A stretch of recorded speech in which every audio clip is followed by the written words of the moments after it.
I liken my story to that of a pendulum, a swing, a boomerang, or a seesaw. You see, I've spent my entire life coming and going, back and forth from Bolivia to the USA.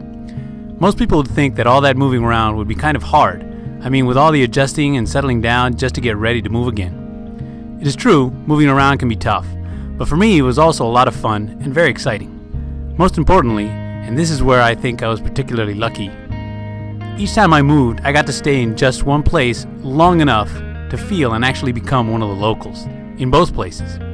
This gave me a chance to learn a lot about two cultures, two very different people, many different places, and of course, two different languages. And those are the most important tools for bridging the gaps that pop up from all that moving around. Languages. The better you know a language, the deeper your bonds with the people who speak it, the better you can understand the culture, and the easier it is to travel, learn, and adapt.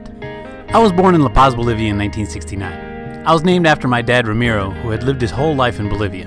My mother, also a Bolivian, had spent much of her childhood in British boarding school in Argentina, and this gave her a good sense of the value of experiencing different places, cultures, and learning different languages. When I was 6 years old and fresh out of kindergarten, my dad applied for and got a job in the United States. My mom, dad, sister, and I all moved up from La Paz to Washington, D.C.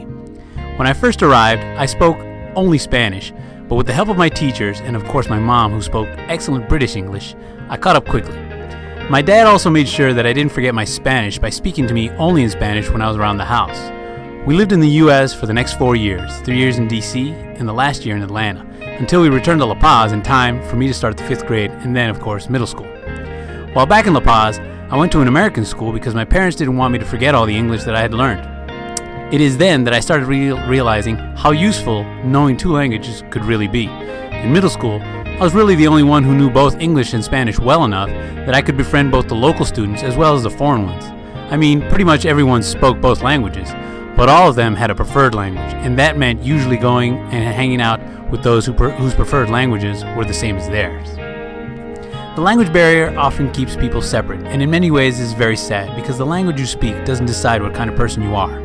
But I've learned that the more comfortable you are in speaking with people, the more comfortable they are in speaking with you, and the more you embrace a language, the easier it will be to connect with those who also use it. My English was never the best in my class in college, but the more I learned it, the better I felt about exploring all the great things I got to know about the U.S. When I finally graduated from college, I went back home to Bolivia. It is there that on one sunny summer day I met my wife Pam. She was visiting her Bolivian relatives who she hadn't seen in a very long time. She had lived her whole life in the U.S. and had only visited Bolivia a few times during her childhood, but she, like me, had grown up in a bilingual home. She got me when I spoke Spanish, and she got me when I spoke English. It was a match made in heaven. We got married and have 2 kids of our own. And just a few years ago, we both agreed that moving around can be a pretty cool thing. So this time, we moved our own family up to the States. We wanted to give our kids the same bilingual gift our parents had given us.